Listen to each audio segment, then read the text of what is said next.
தமிழ் சினிமாவில் எத்தனையோ பெரிய ஆளுமைகளையும் சாதனை புரிந்தவர்களையும் நம்ம பார்த்துருப்போம். அதில் மிக சிலரை மட்டும்தான் நம்ம எந்த காலத்துக்குமே மறக்கவே முடியாது. அப்படிப்பட்ட ஒரு நபர் தான் பிரபல இயக்குனரும், நடிகரும், பாடகரும், இசையமைப்பாளருமான டி. ராஜேந்திரன் அவர்கள்.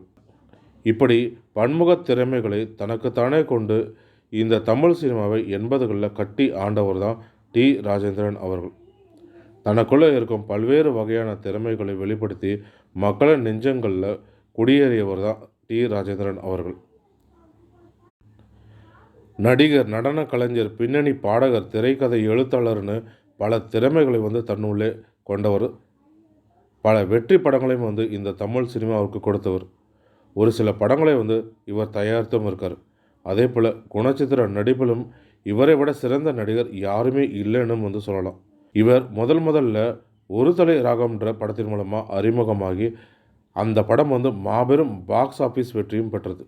அதிலிருந்து பல படங்களில் நடிக்கக்கூடிய வாய்ப்பு அவருக்கு அமைந்தது.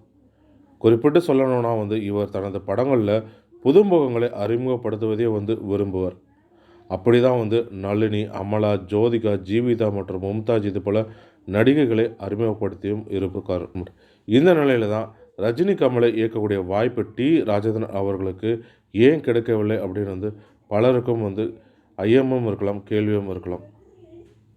அதற்கு திரைப்பிரபலங்கள் கருத்தும் தெரிவிச்சிருக்காங்க. அதில் முதலாவதாக பார்த்திங்கன்னா, டி. ராஜேந்திரன் ஹீரோவாக பல படங்களில் நடித்திருந்ததுனால அந்த வாய்ப்பு அவருக்கு கிடைக்காமலும் இருந்திருக்கலாம். அதே போல் டி. ராஜேந்திரை பொறுத்த வரைக்கும் ரஜினியும் கமலும் மாபெரும் நட்சத்திரங்களாக ஜொலித்து கொண்டிருந்தாங்க.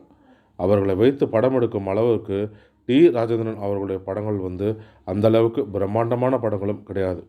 சாலை ஓரங்களில் வரையப்படும் வண்ண ஓவியங்களுக்கு சமமானது என்னுடைய படங்கள். அதனாலேயே இவர்கள் இருவரையும் வைத்து நான் படம் எடுக்க முடியல அப்படின்னு ஒரு கட்டுரையில் டி. ராஜேந்திரன் அவர்களே கூறியிருப்பார். மேலும் இதுபடி தமிழ் சினிமா தொடர்பான சுவாரஸ்யமான தகவல்களுக்கு தமிழ் சினிமா யூடியூப் சேனலை பார்க்கும். நன்றி, வணக்கம்.